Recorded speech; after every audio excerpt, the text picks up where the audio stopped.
I have real bad depth perception. How'd it go this? I was doing this thing where there was like a spot in a car and a spot in a car, and I was like gonna take the first one, and I was like, or this one. Sure. Or this one. You just keep going. How'd it go this week? Really well, I thought. Okay. Yeah. What do we see? What do you mean? For like during the week, like the progression or? Yeah, I mean, this morning actually was a good example. I was walking home from the farmer's market, and they were out for a walk. So, I mean, you can tell it, but basically it was a good test to see if she would try to pull towards me, because I like met them and then walked ahead. She was still kind of power walking home with a bunch of stuff, and I was trying to keep the dog slower, so she was starting to pull. I hit her once, she stopped and just stayed with me all the rest of the way while she was...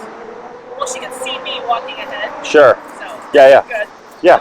No, when I work with couples, one thing would be like, if one person's in front of the other and the dog is behind, they want to walk with who's in front. So that usually ends up being something that people struggle with. And it's a good thing to use to your advantage to just proof like, when I have you, you're with me, so on and so forth. So that's good. What else? Oh. I mean, once I get her going, I don't even really need it. Like, Okay. I hit her maybe 2 or 3 times once I get her like out of our yard. Sure. So like we usually let her out the back door, let her run around in the backyard, pee, whatever. And then once we kind of go through the gate and out into the front yard of the street, Sure. then she's like on the clock. Correct. And if I can get her out of off our property, then she's perfect. Stays right with me. It's like getting her to go is kind of tough. Okay, so like leaving the property, what are we seeing? Just planting her feet. Gotcha. Okay. Yeah. So what you'll do there is once you're done, she's done with the business stuff, is, pop the leash on, and when she puts the brakes, just start tapping until she pops forward, and eventually that'll stop and it'll just be a smooth walk out. Anytime we see resistance like that and she's on the leash, you just want that directional pressure, but the remote is what makes her go, okay, I should just go forward. Okay? What's your number been about? 42? 42? Yeah, I started like 24 and ended up at 36 to 40. Okay. Would you say that's pretty consistent on the walks, like that you end up in that range? It seems like it, yeah. Okay. So what I would do is start the walk already at like 35 or so, like you're just underneath that range. So for some dogs in the beginning, as you're working your way up to that number, they're loose, right? And then finally you hit the magic number and they're like, oh, okay, I should listen now. But at the start of every walk, they'll always be like that. So then I want to start the walk like we end the walk, which is, boom, we're going. So then I start just underneath, you're fine, just underneath that number, okay? And then if you see it still just keeps going to like 45, whatever, then I just started at 45. And then it's right off the bat, it's boom, there she is, and there's none of this warm up. Because after the first class, she already had a concept. It was just a matter of making her like adhere to that concept. Okay? Yeah. I mean, her demeanor even changes just putting this collar on. Sure. Have we seen any changes outside of that, like within the home and stuff? No, she's had a lot. She's almost had more energy recently than usual. Okay. I don't know if it's just because she's her age. But like, I take her to this off-leash dog park and play frisbee with her. And usually, if I bring her home from that, she kind of falls asleep. Sure. And she's still been up and active after that. Okay. Yeah. Sure. She went to daycare for the first time. How'd that go? She was pretty skittish, I think, a lot of the time, but it did not seem to decrease her energy. If anything, she was bored, I think, because she came home and all she wanted to do was play frisbee, just something to like stimulate. So we're still working out if that's going to be the right fit. Yeah, we may need to find another daycare. Yeah. Sure. So one thing about daycares is that it's hit or miss. I'm not gonna give it as a blanket answer, but for some dogs, it can send them home wired, like overstimulated. So it's either just experimenting, or if it's a play type of daycare, and people think, oh, if my dog plays all day, they should be tired. And some dogs are just ready for more. Yeah. So it actually creates a bigger problem. Because that actually happened with one of our daycare dogs. They used to pick him up and go to Indiana. Yeah, and then they would run out like in like the beaches or whatever, like all day. So it sounded really cool. But her dog would come home like off the walls. So then she's like, do they even do anything? And they did. It was so much stimulation, and he didn't have an off switch. Yeah. So he comes to our daycare now, and she says he comes home and like just plops and then falls asleep. But like we walk them, there's structure to it. We don't let them go free for all, things like that. Yeah. There's only like, I think one other daycare that does that, and they're northeast of us, but they're in the city. Yeah. Yeah, we had a really good experience with the one we used when we lived here Sure. for our other dog. So I think it's a little unfair to try and compare. Yeah, you got to find, you know. They had the doggy cam set up too that you check more because I would just be obsessed if I watched it all day. But they're entirely indoors. It's a ton of stimulation from other dogs in a fairly small space that she's not accustomed to, but there didn't seem to be any kind of play. Sure. She just wandered, and because she was so new and stimulated, she just followed the human around. Sure. And then she would get like timeouts in the little room. Sure. Come back 5 minutes later. So it wasn't mentally stimulating, it was like emotionally stimulating. I can see that. Yeah.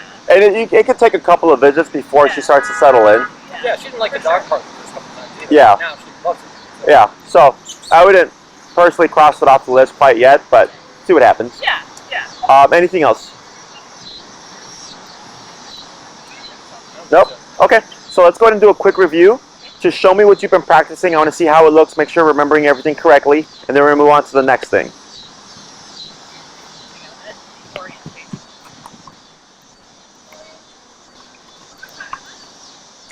So you were saying start at like 35, so do that now?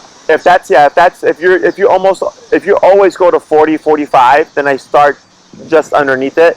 And then if it always ends up at that 40, 45, then one day I just go, all right, we're at 40, whatever. 35. And if she gives a big response, then we just dip it down.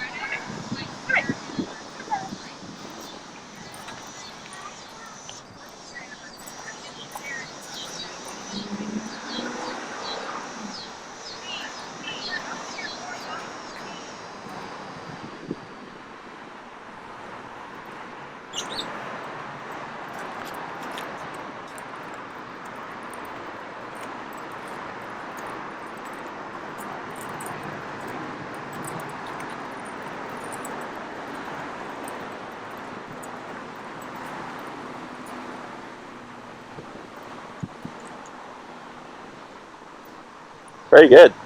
So that's her walking now. Good job. 9 days from the first time you started working with her.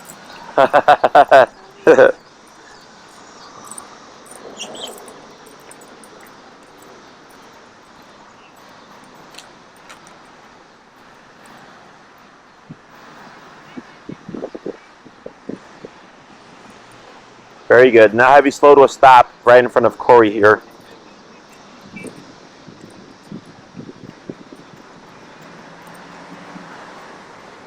Excellent. Let's go and swap handlers. One thing I did notice is she doesn't automatically sit down anymore. Sure. We'll work on that today. It's almost like she's focused so hard on The walking heel? and staying with me that she forgets to sit. Sure.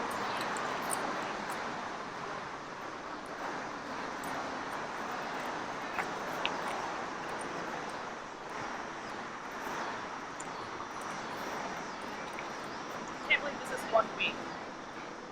I was just going to ask you, do you think it'll be this quick? Jeez. Yeah. This is why I just insist on doing this method. It's like, why waste your time with anything else if it's not even going to get you close to this? That's how I think about it. We're on a, like an Aussies forum page on Facebook. Yeah. People are always coming in with questions like, I cannot break this habit or this, or they're like, we're talking rehoming, we don't think we can handle it. Yeah. And when it feels appropriate, I'll kind of say like, hey, we thought about this. Sure. Actually, so I have 4 or 5 Aussies on my calendar right now. Wow. Yeah. I got Dinah, one named Blue, Penny, Pablo, and there's a 5th one. And all of them have aggression issues except for territorial issues, except for Pablo.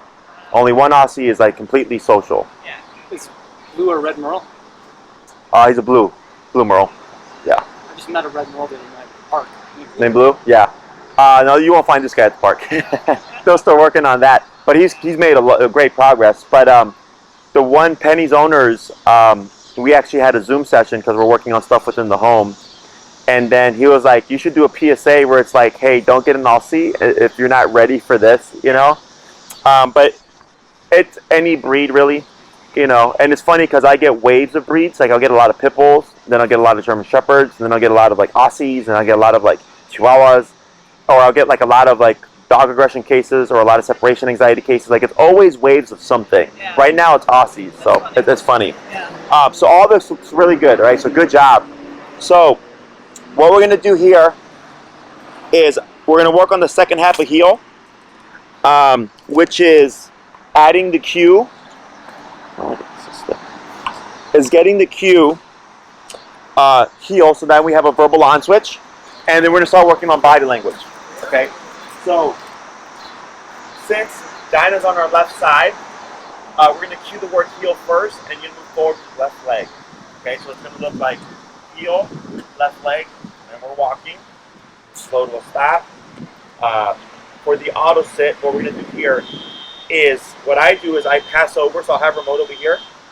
Pass the leash over. Light pressure up, slight pressure down, and tap to put her in a sitting position. Okay. Once she does that, I relax. If she gets up, grab the leash, up, down, tap to reposition her. Wait a moment. Heel, left leg. Okay. And we're gonna repeat that sequence a few times. So it's gonna look like heel, left leg, slow down to a stop, up, tap, sit. No, not verbally, but just creating that motion. Heel, left leg, walk for a bit, come to a stop, up, down, tap for the sit, heel and repeat. Okay? Yeah. Just trying to figure out how. No. So the way I would do it is with your remote in your, that's going to make it harder because it's going to be up here. So keep it in your right hand because you're left-handed, right? Yeah. Okay. Trying to think here. Yeah, it's going to be easiest this way. Is now with your left hand, just pass over the leash, like kind of bend down like this, and pass the leash over here. Okay.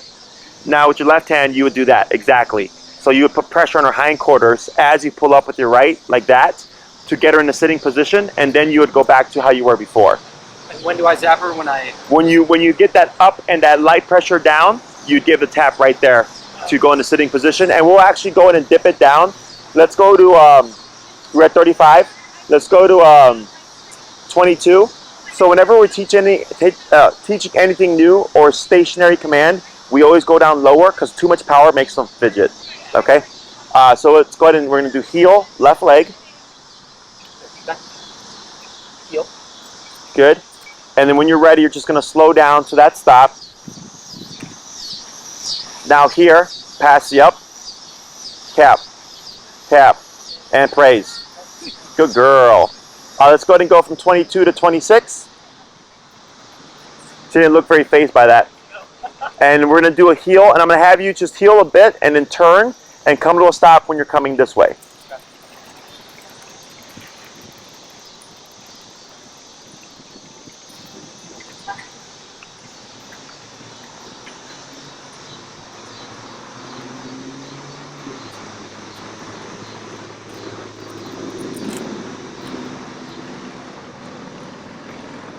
Tap, tap, and praise. Good, we're going to do that 3 more times.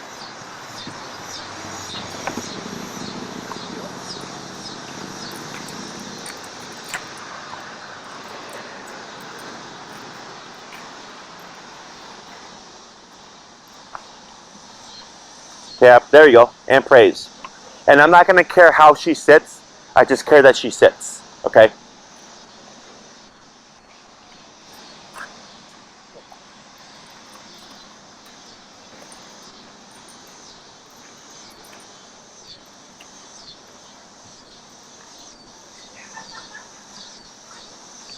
Good, praise. That's fine.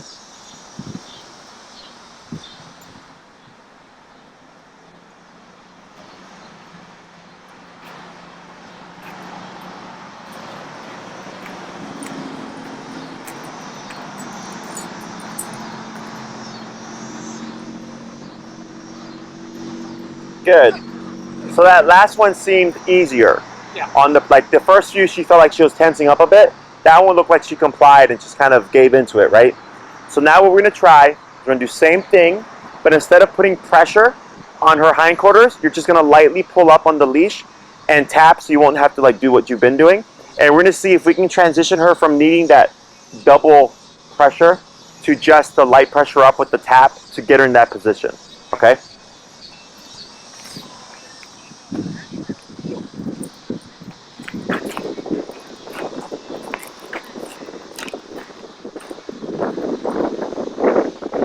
Tap and praise. Good girl.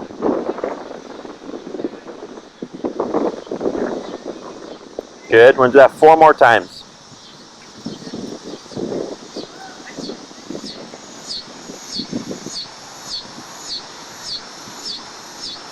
Tap, tap. Good. Praise.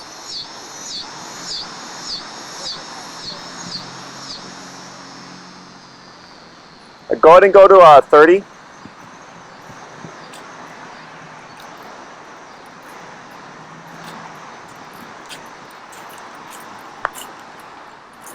Tap. Good. And what we're going to do on these next couple is when you pull up, we're going to try to make her just figure it out using leash pressure and the remoting with no hand pressure. Okay? I mean, I know I wasn't supposed to be doing it, but I didn't see it.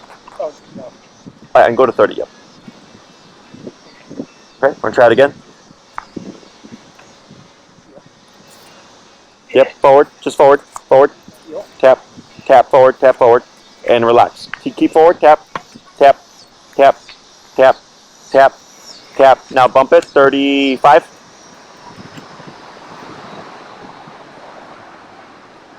Tap forward, just forward. Tap, tap, tap, tap, tap. Grab the box and hit the vibrate.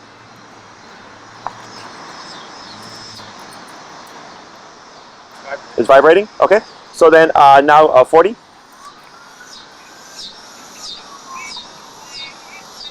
Inches forward. Heel. Oh, which button are you pressing? That's the on button. You want to press the bumpy button. So let's go back down to 30. And you want to press that braille-y bumpy button. Yeah, It's okay. Okay. Heel. There she goes. I got a girl.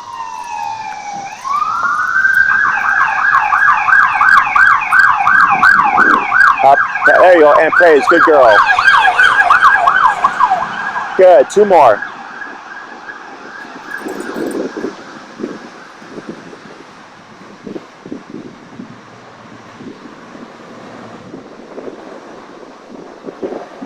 Tap, tap, tap. Good. Praise.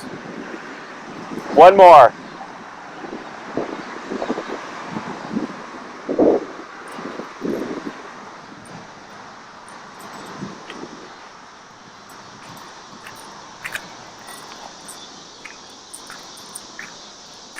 Tap, tap.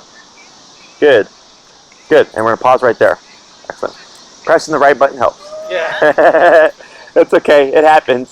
So, so what we're doing is, in the beginning, we have to do a bit more like physical direction to guide her through the electric pressure, and then we start to wean it away.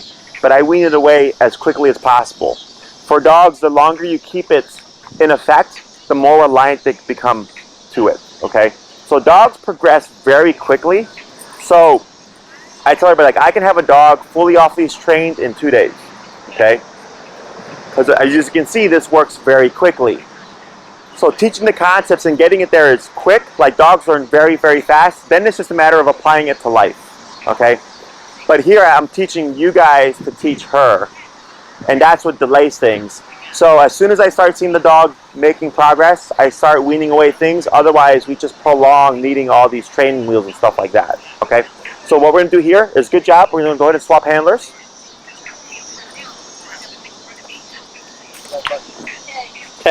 Bumpy button.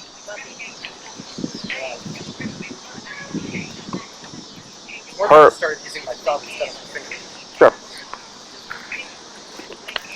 Her demeanor is so much different now from last week. So I'm going to have you start first with the the heel left leg, right, coming to the stop. And then I'll have you, if she doesn't sit, we're going to just go back a step to that, handing the leash over to the hand, so that you just have that in your toolbox. Because, like, let's say you're in an environment where it's very distracting or something, and she's not complying to, like, this method, then I go back to the other one to help her out because there's too much going on. As we progress, we end up compensating more so through remote power. But in the beginning, I just want you to know how to fix these things in case, like, she's too far gone. Okay? Whenever you're ready.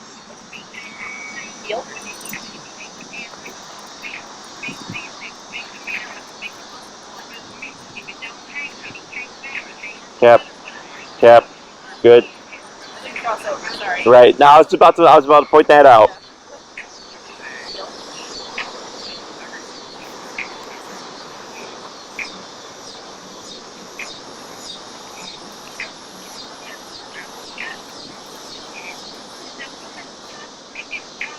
Very good. Now I'm going to pause you right there.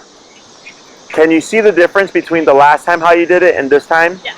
Did it feel more awkward the first time? Yeah. Yes. So whenever you're working with Dinah, because we're going to be doing some other things today, is that if it feels awkward, you're probably doing it incorrectly. Okay? 3 more.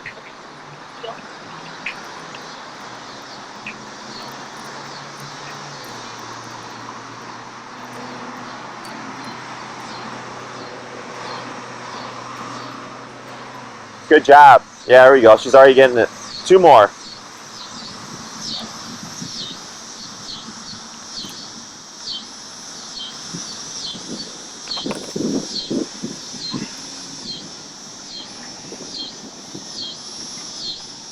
Good. Last one.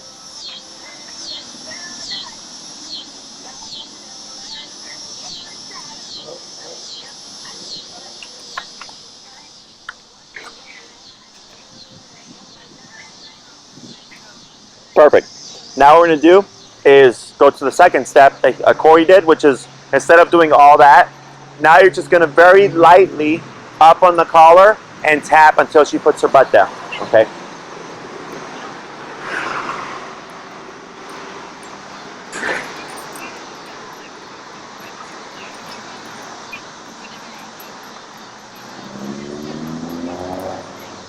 Step it down. Where are we at? 30. Let's go down to 22.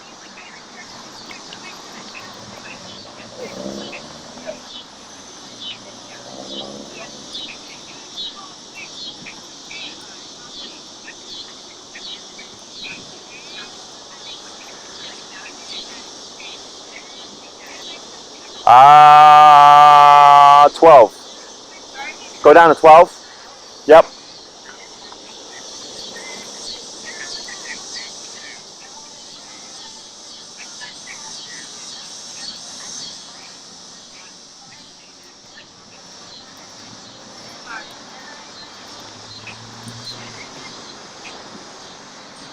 There you go, much better. A couple more.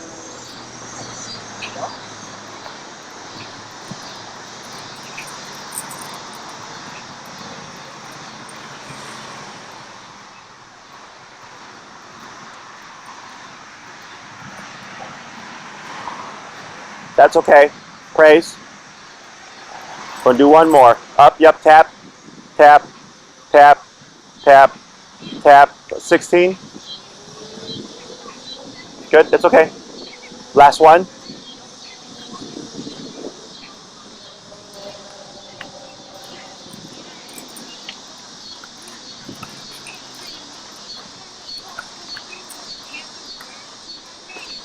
Tap and dip and relax. Good. So one thing, and everybody does this, is don't bob on the leash. You know, you're going up and down. Okay? Constant until she performs the task. So it's pressure on when we need her to do something, pressure off when she complies, right? So with the leash, when you're bobbing it, it's pressure on, pressure off, pressure on, pressure off. So I keep it static but light. And the remote is what motivates her to go into that position. Okay, so if anything, I increase pressure. Otherwise, she's starting to get the concept. Okay, now what we're going to do is same little spiel, but now when you come to a stop, I'm going to have you not pull up. And if she doesn't sit, we're going to go to tapping first. Okay, and we're going to see if we're going to go, tap, tap, tap. We'll do 2 to 3. If she doesn't respond by that third tap, you're going to keep tapping, but then apply the leash pressure to get her to go into that position. Okay? Heel.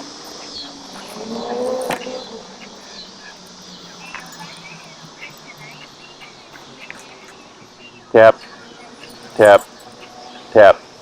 Good. Right? 4 more.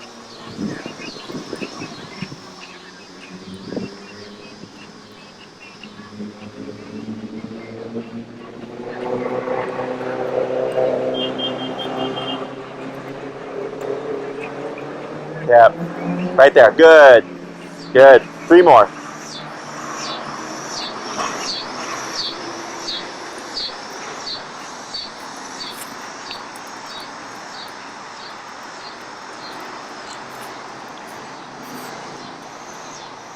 That's okay. 2 more.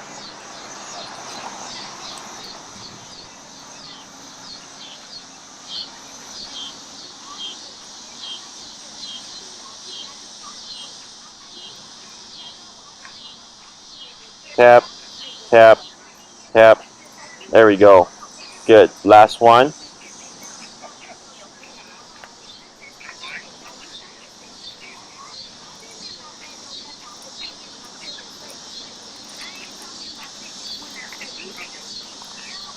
That's good, right there. So again, weaning away the too many forms of pressure. Okay. So then, when you go on your walks, if you come to a stop and she doesn't sit as soon as you stop, you would start kicking in with the remoting to get her to do so.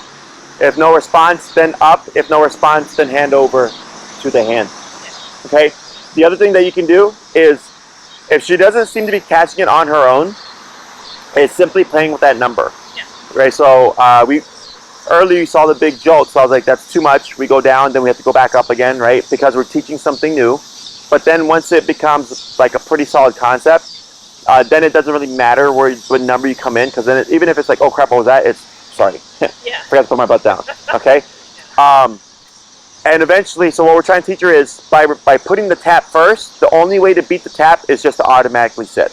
But if we always use leash pressure, then it's not an aversive to her that they'll always rely on the leash pressure. So that's why I flip things around and put the e-collar first, then the leash. So then it's like, hey, if you want to avoid this, put that butt down. Okay? Questions? It kind of takes the leash from being the signal to sit to the consequence of not sitting. Correct. Yeah. And the other thing is, so these methods are off-leash methods, okay, is from day one, even though the owner may not utilize the off-leash heel, if down the line, if they're like, hey, I'd like to progress, it's already been done. It's just now we need to transition a few things. So I'm putting things more so at the press of a button than on the leash, because the leash will not always be available to you, but this will be, okay? Questions about this? So now we have our on switch, heel. Now it's with Dinah, when you give that cue, then everything goes into effect. So technically, if you go out and you don't say anything, she's not supposed to do anything. So just keep that in mind. And then I think we spoke about the release command. I use the word break. Means your job is done. Oh, yeah. So we started using free. Free is fine. Yes. You'll just have to remind me. I say break, but it means the same thing, okay? So heel turns everything on, and free means your job is done, and she can do whatever she wants, okay? So now we're going to go over turns. So we use body language for this. You guys are fine. So for the cues of turning, it's very leg specific, right? And this is, most people tend to do these things naturally until I tell them to do it intentionally, and then things get a little screwy. Okay, so I'm going to demonstrate them to you, and then we'll start practicing, okay? So, right.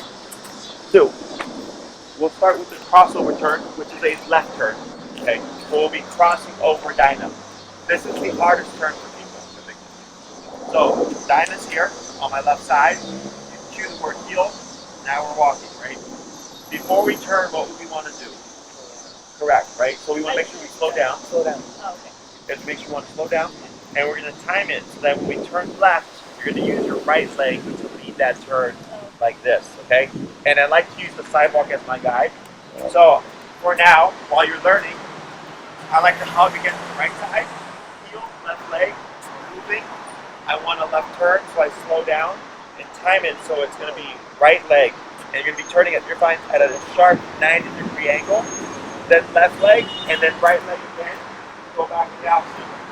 Okay? Then I slow down, and right, left, right. And look very rigid in the beginning when you're learning.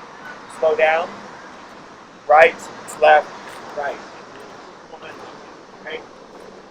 The reason for turning with the right leg is because if you turn left leg, you're going to either punt her out or you're going to trip over her. When you slow down, Dinah should slow down with you. And when she sees this leg crossing over, she goes, I don't want to collide with her leg.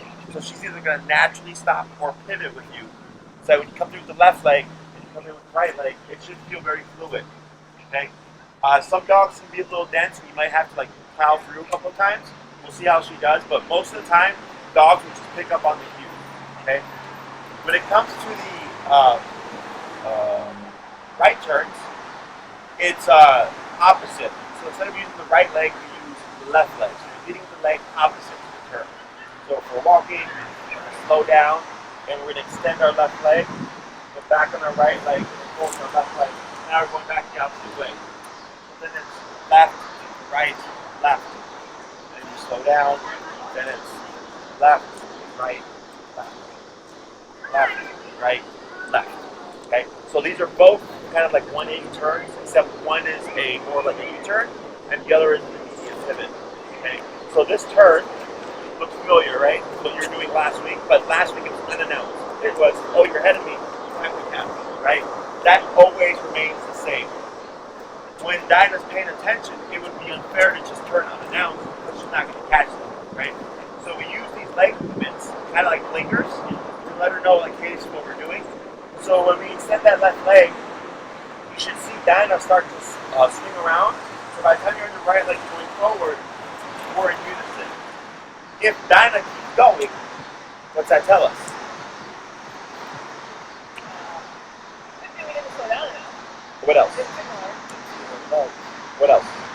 Being obstinate. Not obstinate, but like she was distracted, Yeah, okay. right? So if I slow down and I extend that leg and she keeps going, I lost her, then tap, tap, tap, turn, you can go. There's no reason to keep with the pronounced turn. Okay? If you're going to turn left, this is super common, is that when you slow down, a lot of times the dog will keep going, and the owner will try to force through, and they end up kicking the dog out because they're more so here, right? Or they'll pull back and they'll run around the dog and go the opposite way. Okay? So again, it shouldn't feel awkward. It should feel very natural. Okay? And then you're gonna make mistakes, but that's how you can tell the difference. So kind of like when you did the this sit, very awkward. But when you did it this way, very natural, right? Same thing for these turns. Okay? So we're gonna start with the left turn first. So that's gonna be heel, left leg. Use the sidewalk as your guide. Slow down. And at a sharp 90-degree cut, right leg, left leg, 90-degree cut, right leg, back to the opposite. Okay? If you end up in the grass, or if you end up all the way over here, you took too many steps, or you went too far, something's off. Okay? For the pivots, it's going to be the left, right, left. Now we're going opposite way. And I'll coach you through it. Okay? So let's go ahead and bring Dinah over. Heel. Yep, forward, tap, relax your arm. There you go. So when you get that resistance like that, right? You can create resistance through tension. So what I do is I walk forward, and if I feel Dinah going back, because you're moving forward already, you're already creating tension. As you just tap and let that natural tension and the remote getting to pull forward. Because right there you're pulling up and forward, and then it was causing her to go back. Okay? It was similar to, I think it happened with Corey earlier as well. And then also what you don't want to do is reset. I'm not sure if you were aware, but every time she stopped, you would stop and step back with her and then reset and then try again. And it didn't work and you would go back and reset and try again. I always keep that wherever I end, keep the tension, subtly, and then just increase the power and make them move forward. Okay? It should always be remote, makes them make the decision, never us forcing them to comply. Okay? Since we're not stopping anymore, should I still be at 16? start with? Or? You can bump it. We can go to like 22. And by the way, with these turns, unless you're doing a correctional turn, there should be no remoting. Your body language should be enough to communicate with her, and it should be, again, a very, very fluid motion. Okay? When you're ready.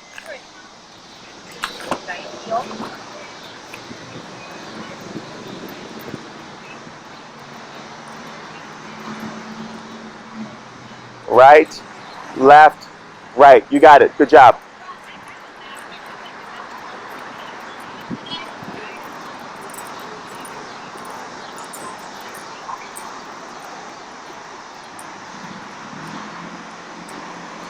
Right.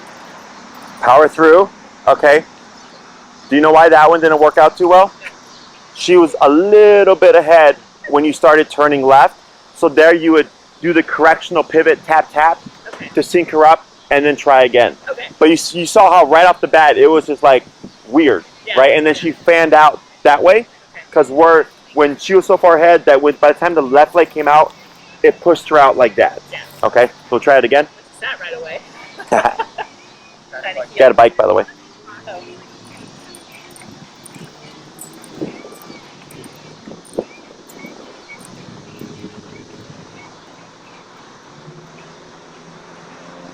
There you go. Much better. Very good. Try 3 more like that. Forward, tap, tap. Remember, relax that arm. Just forward, tap, tap, tap. Now bump. Let's go to 28. Tap, tap, tap. There she goes. Very good.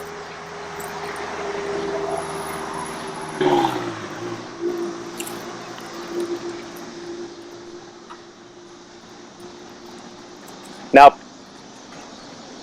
so right there, because she like panicked for a moment, you would pivot off. You're fine though. Let's give a little bit more slack. Let's give about 6 inches of slack there. Very good.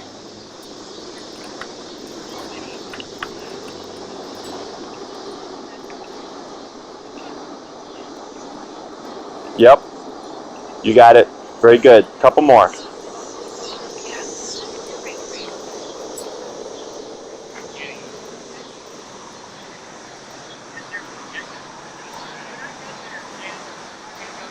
Good. Last one.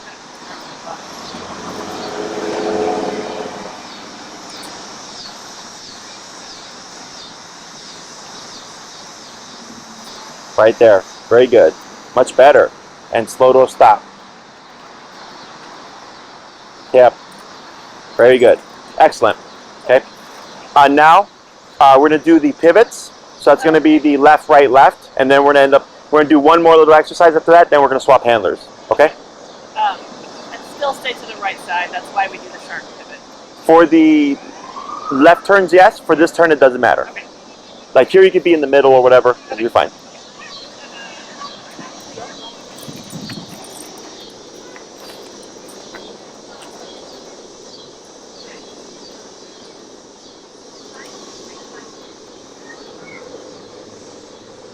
Left.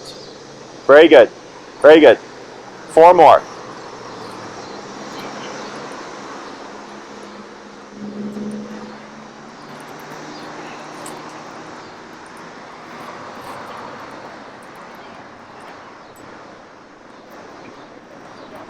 Good. 3 more.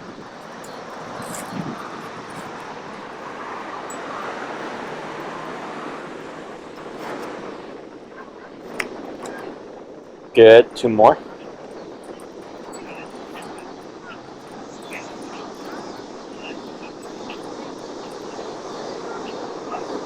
Good.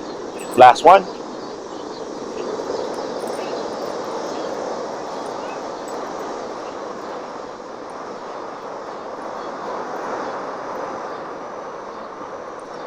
Very good. And slow to stop when you're ready.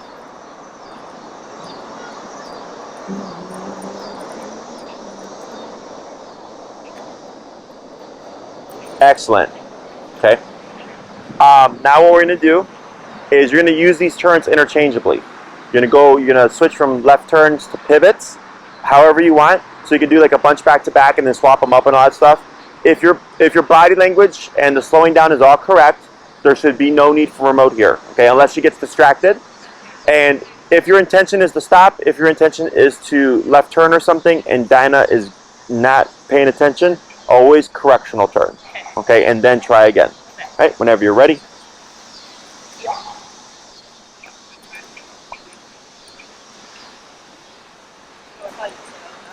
It's all right.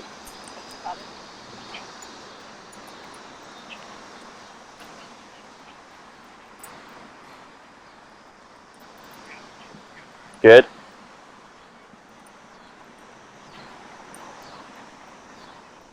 Good pivot.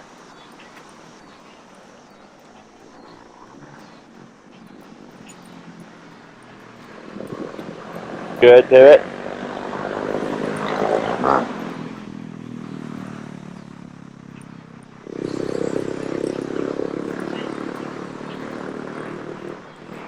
Good crossover. Just a couple more.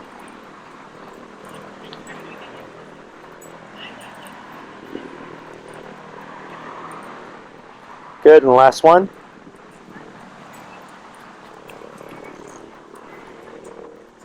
Good, and slow to stop when you're ready.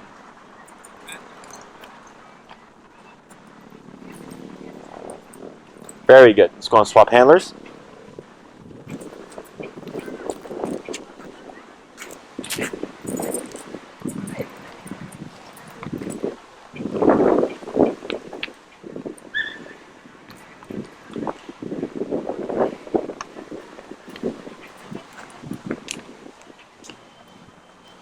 All right, so same thing. We're gonna have you start with the crossovers. So that's gonna be the left turn, crossing with that right leg, okay? 28, so. Yeah.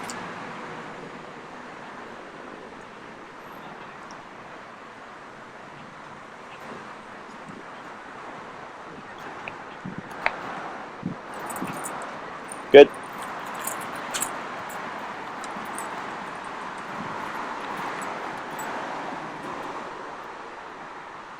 Yep, you got it. You got it. Good job. Good.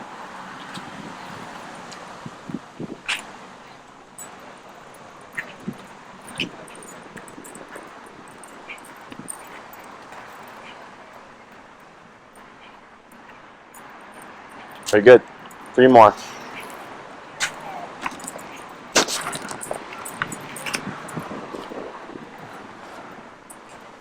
Good job. 2 more.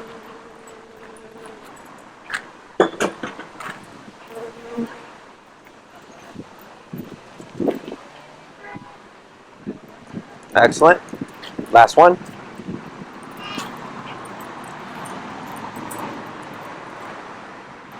And then slow to stop. Very good. Now that last one, because you went right into it, right? Now she caught it, but she like ended up pumping the brakes because she's like, whoa, right? The reason why she's able to get that one, and I think there was one you did as well where like, I think I did that too abruptly, is because we're in training mode. Okay, so once we start going to regular walking mode, that's where the slowing down is going to be imperative because to her it's going to be out of nowhere because she's going to go into autopilot. Okay, but otherwise all those look good. So now we're going to do the pivots. So that's going to be the left, right, left, going to your immediate right. Okay.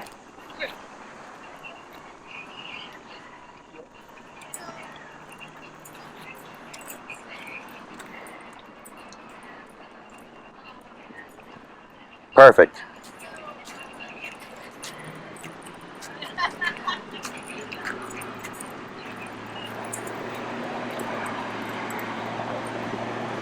Very good. 3 more.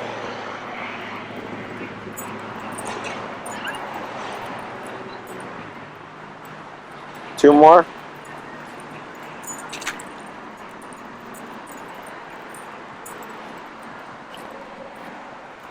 Last one. Excuse me.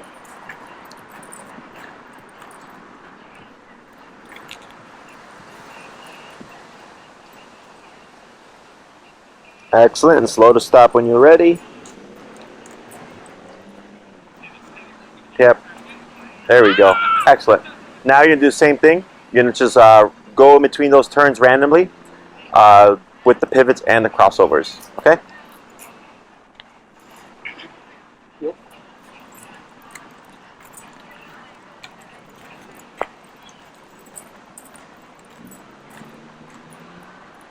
Good crossover. Good.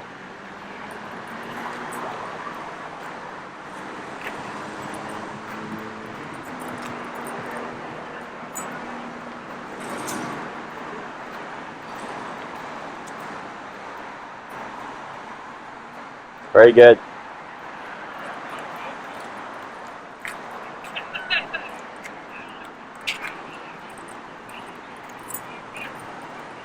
Just a few more.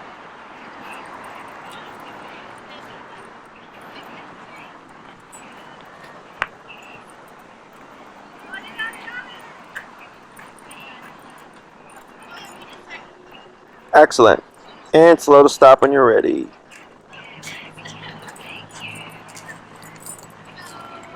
Good job.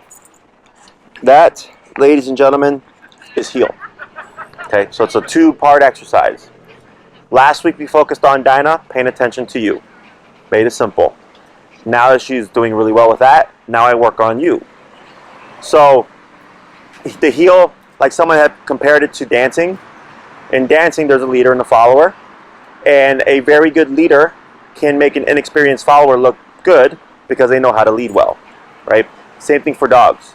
So when I train dogs, I do these things naturally. Like I can't, it's very difficult for me to force it an incorrect turn because it's so ingrained on me how to do it correctly.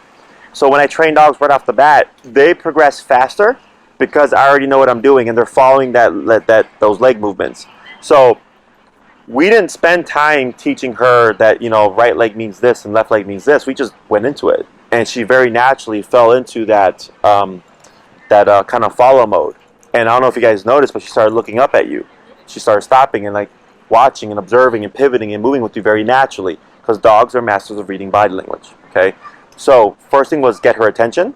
Then it's teach the owners how to communicate using body language, and then those two things together make heel. Okay. Whenever we're working with her, it should never feel like an argument, for one. That means we're too low, most likely. The most common thing that I get is the owners will say, like, Jesse, you know, my dog's not turning with me as well as they were during the training session. Almost always, not slowing down, okay?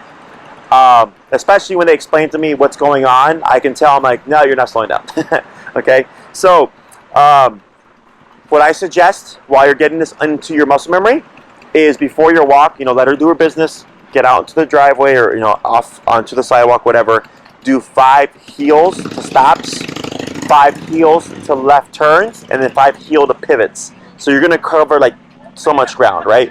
Then you start your walk. So you're just warming yourself up. The hard part is going to be, oh, we're going to a stop sign and we're going to turn left at the stop sign. So, but that's why the slowing down is so important, because it doesn't matter how much you slow down. The more the better technically for the dogs, but at least 2 to 3 steps is what I always recommend. So then you're just timing it, so by the time you hit that corner, that right leg's coming out, and then you just pick up pace and go back to your normal walk, okay? The reason why we show 2 types of turns is you may not always have space to do a U-turn, so then your pivot comes into effect. But you may not always be able to pivot, so then you have your U-turn. If you're making just a standard like soft left turn, you'll just cross with your right, but then just keep going straight. Yeah. Okay. If you're doing a soft right turn, it's the same concept, but you're not rocking back. You would just cross over with your right leg and go the opposite way. Sure. Okay. And right turns, soft right turns are the hardest turns for dogs because you're turning out of their view. Okay. So if she stalls a bit, you would just tap her to speed her up, and then you just keep going. Okay. Questions about any of this? Not really. I mean, I feel like you're training us, kind of. Yeah, exactly. Yeah. Now that we have the auto sits and stuff, we do want to reinforce that every time you come to a stop, she put her butt down. On one turn when it was abrupt, she put her butt down, right? That's okay. So for some dogs, when you're making those crossovers, they'll either stop and let you complete it, and then they'll pivot and move with you. Some dogs will pivot as you go. Some dogs will sit. It's not a problem. I'm not worried about that. Once she gets a good concept of what we're doing, she'll fall into her way of responding, and then it's perfectly fine. With the auto sits, her job, as long as you're stationary now, while she's in heel, is to hold that position.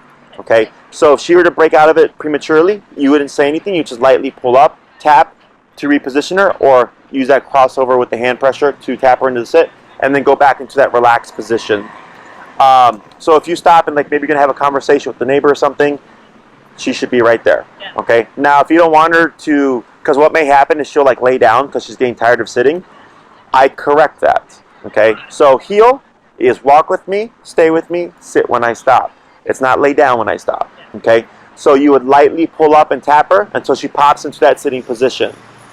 The reason why we do this is because she's not doing anything bad, so to speak, in terms of what dogs are capable of doing, but she's going out of the command of heel. Is that as the human, you're logical and you say she's just tired, she just wants to lay down. But for the dog, it's, well, I chose to lay down and there was no consequence for it. So then I can choose the pull, I can choose the lunge, I can choose to pee on anything, I can choose to do this. It becomes other things, okay? So it's very black and white. When we're doing this command, this is what you're doing in response, okay? Otherwise, if you don't want her to be in that tight sit when you're having that conversation, just cue the word free. And then you might see her just to kind of stay put, but at least you've cued it. And at that point, it doesn't matter if she laid down or wandered off or whatever. Okay? Anything else?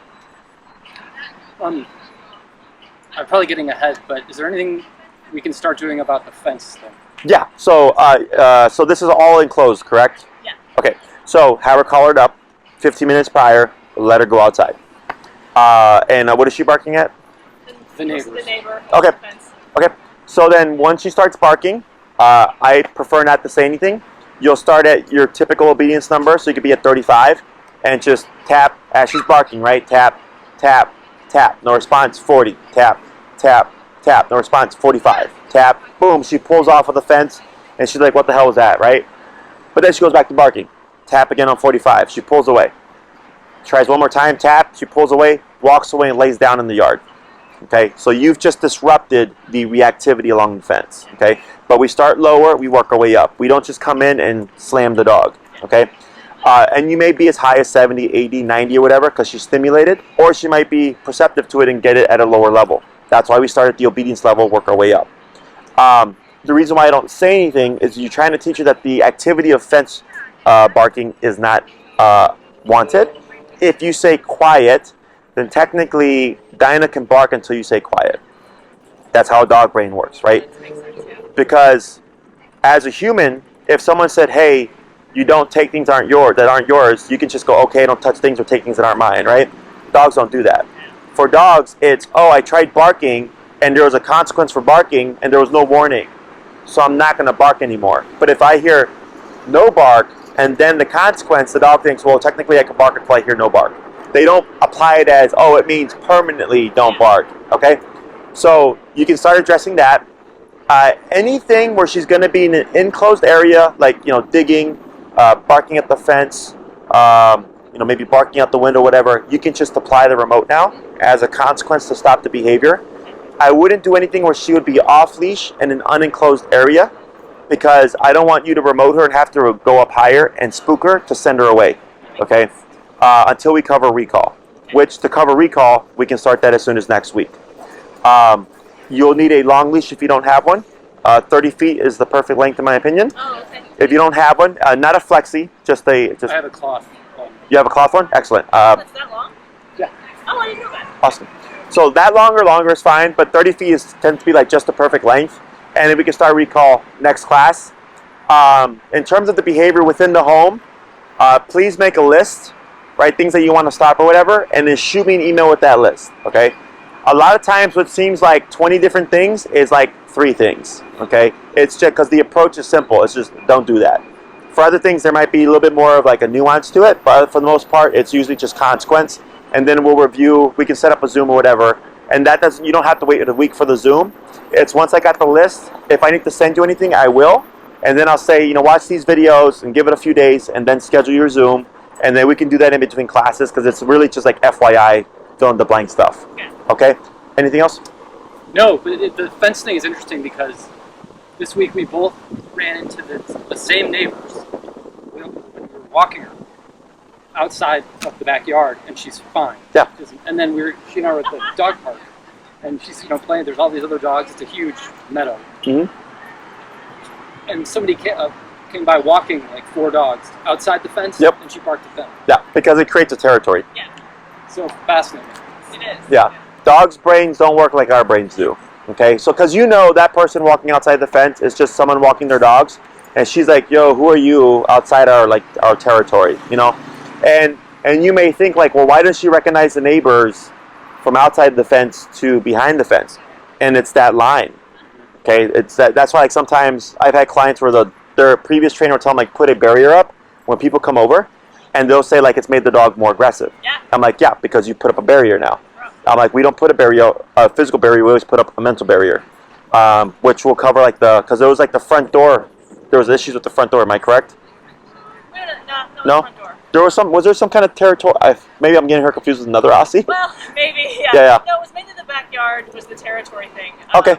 Yeah, that was it. Okay, yeah, and you can apply that right away or whatever, and then anything else, We do have a barrier to the front door though, so she can't really get to it. Well, the thing is that because no one comes over in a pandemic, and if the doorbell rings, it's Amazon, so we don't go answer it. She doesn't associate the doorbell with anyone coming in. Sure. So it'll ring, and she'll be like, which is great. Okay. So there's like one problem we don't have. Sure. Not yet, at least. Because Amazon's the only people that come over. Yeah. Yeah, exactly. Yeah, so come up with a list of stuff, and you can, I mean, if it ends up being we address everything just through here, you can always save your Zooms. So like post-pandemic when people are coming over and then like, oh crap. So like one of my clients, their dog was super social. People come over, loved everybody, pandemic happens, and then all of a sudden the dog's growling and jumping to bite at people, right? And then she's like, he used to be so social. I'm like, yeah, the pandemic has created a lot of problems because now one, he's made him more suspicious because it's been months of no one coming over. Things like that. So I understand it. It's everything that's happened as a culmination of the pandemic and like being withdrawn and like antisocial, but makes complete sense to me as a dog trainer because I'm like, yeah, that's what I would expect to happen because of the antisocial. Now things are different. The dog hasn't had a constant like stream of people coming over to keep him in a social state, so now they're no more suspicious and more territorial. So nothing out of the ordinary. Okay, awesome, great job, guys. Thank you.